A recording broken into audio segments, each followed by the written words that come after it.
So ఈరోజు మనం చూడబోయే టాపిక్ ఏంటంటే జాతకంలో 12 భావాలు ఉంటాయి కదా.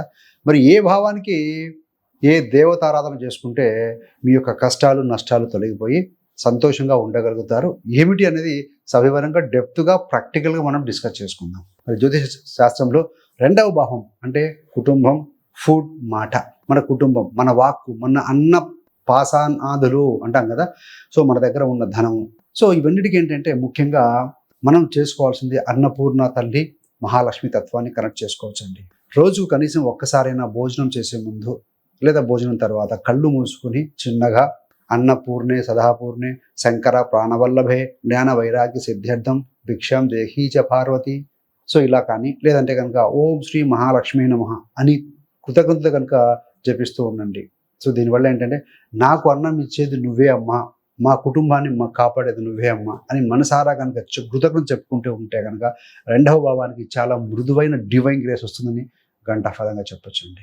మరి తదుపరి జ్యోతిశాస్త్రంలో జన్మజాతక చక్రంలో 3వ భావం అంటే ధైర్యము, ప్రయత్నము, ఉగ్రమ భావము, యాంగర్ సిబ్లింగ్స్ ఇండికేట్ చేస్తాయి. మన ధైర్యం, మన శౌర్యం, మన చేతుల్లో చేసే ప్రయత్నాలు.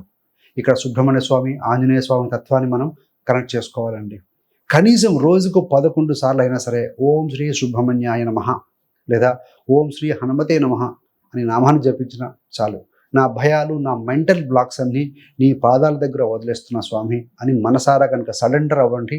అప్పుడు 3వ భావ ఎనర్జీ అనేది నేను ప్రయత్నిస్తా భయపడను అన్న స్థిరమైన శక్తిగా మారడము మొదలవుతుందండి. సో దట్ ఈస్ ద డివైన్నెస్ అన్నమాట. తదుపరి జాతక చక్రంలో ఎవరికైనా సరే మీ జాతకంలో 4వ భావం అంటే తల్లి, గృహంలో శాంతి, వాహనాలు, ప్రాపర్టీ ఇవన్నీ దీని కిందకే వస్తాయి. అంటే మన తల్లి, మన భావము, మన గుండెకి శాంతి ఇచ్చే గృహ సౌఖ్యం లాంటిది. ఇక్కడ కనకదుర్గ అమ్మవారు, లక్ష్మి, పార్వతి వీరి యొక్క తత్వాలను బాగా సూట్ అవుతాయండి.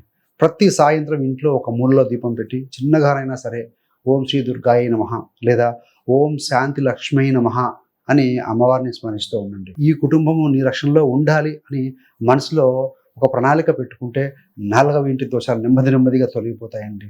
కుటుంబంలో మెల్లిమెల్లిగా శాంతి, ఆప్యాయత అనేవి పెరుగుతూ పోతూ ఉంటాయి. చేసి చూడండి.